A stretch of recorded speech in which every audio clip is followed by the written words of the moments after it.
you want to save yourself some pain, you need to get this in the frozen section. If you don't mind doing all this extra work to get the bottom off and then cutting it, turning it with your hands and trying to get it symmetrical, then you are good to go. All right, you're going to add that into the pot and then we're going to steam for 5 to 10 minutes. You really want the cauliflower to be at least able to fork through at least halfway without it sticking. It needs to be cooked longer at that point. And then when we get started on the sauce, you want to be careful not to let it burn. So we're going to put the tablespoons of butter in first, and then that's going to be topped off with heavy whipping cream. As we heat this and get the spices while you're cooking these other ingredients, I want you to be stirring this in the meantime. Sometimes it's hard to move the camera to show you that kind of stuff. Now I got my food processor out, and this is a Cuisinart. I'm conflicted about the different ones. And then I add the cauliflower in here, and you want it to be a thicker kind of chopped consistency than my stir fry recipe, meaning if they're too small, I don't feel like it gives a good base for this crust. Also, I was really hesitant about doing a cauliflower crust because James and I, oh, there's he'll be ruining my life. We don't actually like cauliflower, so this was kind of really a stretch for us, and we definitely enjoyed it. So if you're a little bit nervous about something like that, I wanted to reassure you. So you can kind of see how big the chunks are of this. Almost like, just like I said, just a little bit bigger than rice chunks. And it's very important not to skip this step and to drain it. And I'm not gonna lie, it is a little bit of a pain.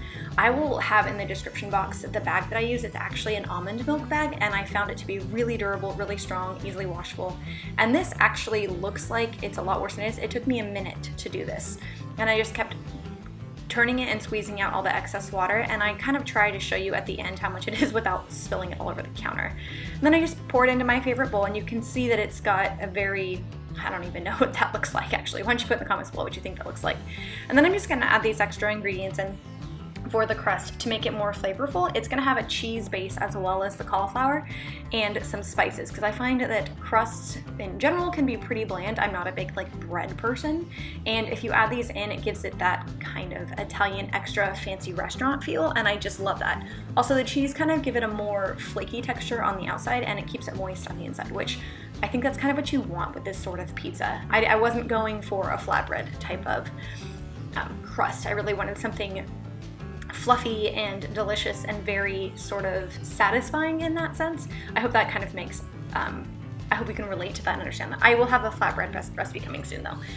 The psyllium husk is added and is really important because you need to get the crust to stick together, and without a bunch of gluten, which is what we're trying to avoid here, it doesn't work very well.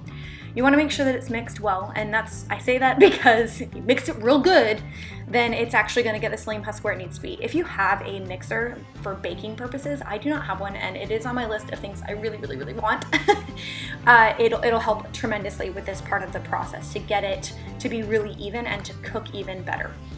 I'm pretty OCD about all of the ingredients being somewhat symmetrical for the sake of I like it to meld all of the flavors in my mouth and to cook evenly for practical purposes. Now, I said specifically wax paper because I did not have wax paper. I had parchment paper and it totally burned in the oven. So this is a learning experience for everybody involved, and this is my first time trying this.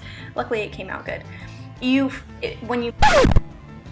This is kind of the real life in my kitchen. You have to stop doing one thing and start to do something else. You don't want to burn the sauce that's been on this pan the whole time. And so I got the cheeses ready, and I really do think the Pecorino cheese makes this extra special. I don't like watery kind of Alfredo sauces. I like really dense, thick, almost more like tomato sauce consistencies. And I just think that tastes better. So put that in simmer, and now back to the crust.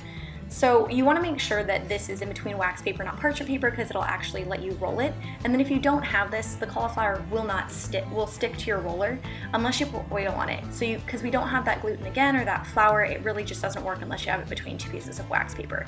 And then as you saw, I used a fork to kind of make the sides of it thicker because I didn't want the toppings to go off of the side or the sauce to drip out.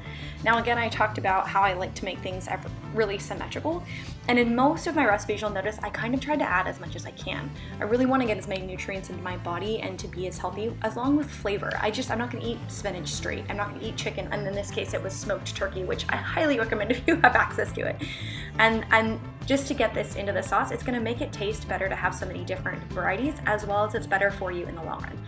I love adding the mushrooms because they have a meaty consistency, almost like you would with pepperonis on a regular pizza. Not that flavor, just to add something a little bit different.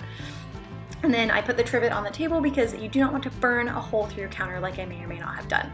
I did this a little bit backwards. I would recommend if you do this to put the sauce on first like you would with a regular pizza, and then put your toppings on. And I obviously went a little nuts, but I wanted this to be really dense and I didn't want to waste any of my ingredients. So I ended up having to put it into this pan so that nothing would drip off of the sides into the oven and burn. And again, I talk about this, it doesn't have to be completely perfect. So I'm gonna put that in the oven, and then after that you're gonna top it off with a cheese. So as you would with regular pizza, put the sauce, put the toppings, put the cheese last, and then you're gonna get that awesome finish.